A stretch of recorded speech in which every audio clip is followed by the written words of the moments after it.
magaalada buuhoodle waxaa maanta shir ku yeeshay mas-uuliyiin ka tirsan maamulka khaatamo waxaa shirkan kasoo qayb galay gudoomiyaha baarlamaanka khaatamo maxamuud sheekh cumar xasan wasiirka arrimaha gudaha khaatamo cabdikariin maxamuud dagaweel wasiirka rafadka khaatamo axmed xaaji cali xildhibaano iyo mas-uuliyiin kale waxaana mas-uuliyiintan ay raaligelin ka bixiyeen hor dhowaan kasoo yeedhay wasiirka wasaaradda amniga khaatamo kaysi cabdisoo isagu sheegay in ciidamada khaatamo iyo kuwa somalilan oo isku dhaf ay weerari doonaan magaalada buuhoodle haddii lagu qabto shirka ismadu ay ku baaqeen sidoo kale mas-uuliyiintan waxay ka hadleen wadahadalkii khaatamo iyo somalilan sidoo kale waxay baaq u direen ismada haatan ku sugan muqdisho ay sheegeen in maamulka khaatamo wadahadal la furayo waana maalintii ay taariikhdu ahayd 27kii hadalkii warbaahinta ka baxay ee sheegayay in ciidamada somalilan iyo kuwa khaatamo la isku dhafay ayna ka howlgeli doonaan arrimo nabadgelyo howlgallana wada fulin doonaan arrinkaas oo horay ummadda reer khaatamo u gaadhay waan ka apologisiinaynaa waan ka raaligelinaynaa wax ka jiraan ma jiraan kii sheegay iyo kii halkan joogay minashiibiyada ahaa ee ka jawaabayay kii horena wax saxan ma sheegin ka dambena wuxuu ka jawaabay waxaan waxba ka jirin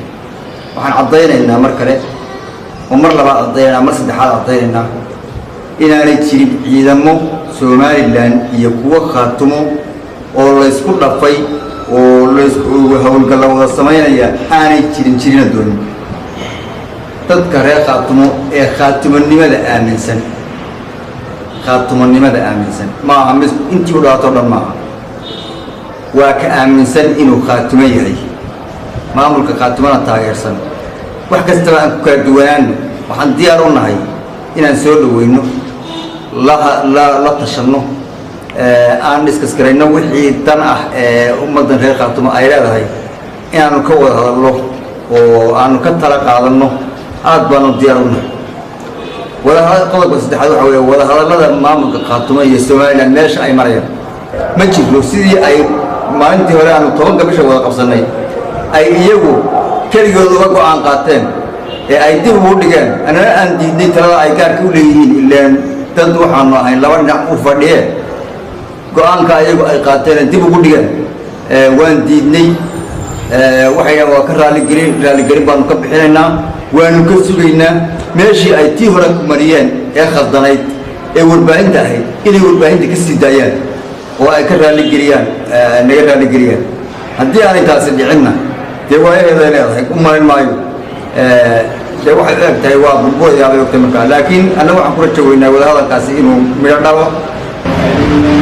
shirka wuxuu daaran yahay sidaa gudoomiyuhu sheegay macnaha loo qabtay waxa weeye in laga hadlo arrintii gabdhaad saxaafadda ka baxday marka waxaan leeyahay wax badan ku dari maayo bulshada reer khaatamo waxaan leenahay maamul baa jira wixii isaga ka soo baxa ee khaldanna waa in maamulku ka hadlaa oo cidda ay qusaysa ay ka hadashaan waxaan dadka leeyahay shacabka ah inaad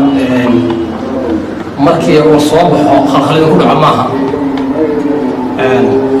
isdejiya maamulkiina iyo shaqada idin haya iyo madaxdiinana aamina arrintaan daraad soo baxday dee guddoomiyaha ka hadlay intaa guddoomiyaha ka hadlay bay ku dhan tahay waxaan anigu hadalka ugu baxay waxaa weeye magaaladan buuhoodle oo hadda sas badan lafteeda ka jiro dadku inay isdejiyaan khaatamo waxaan u sheegayaa ummadda reer khaatamo wada hadalka somalilan iyo khaatamo wixii wax garanayaana waa ku diirsadaan waxaan wax garanayna ilaahay ha soo hadeeyaanu leenahay waxaa la gaadhay 2 qodob in la wada hadlo oo wada hadalku sababo oo socdo in nabadgelyo la isku dhex maro waxaanu aragnaa dadka ka soo horjeeda nabadgelyada iyo wada hadalka dadan khaatamana u danaynayn ummadana masiirka ummadima leedahay aanu danaynayn waxaanu leenahay gacmo badan baa ku jira gacmaha badan ku jira maanta ka hadlayno way soo bixi doontaa markay soo baxdaan ka jawaabayna وعلى 20 شهر ورقة الفيش كعلم جسمان النيوز مقالة بوه هذا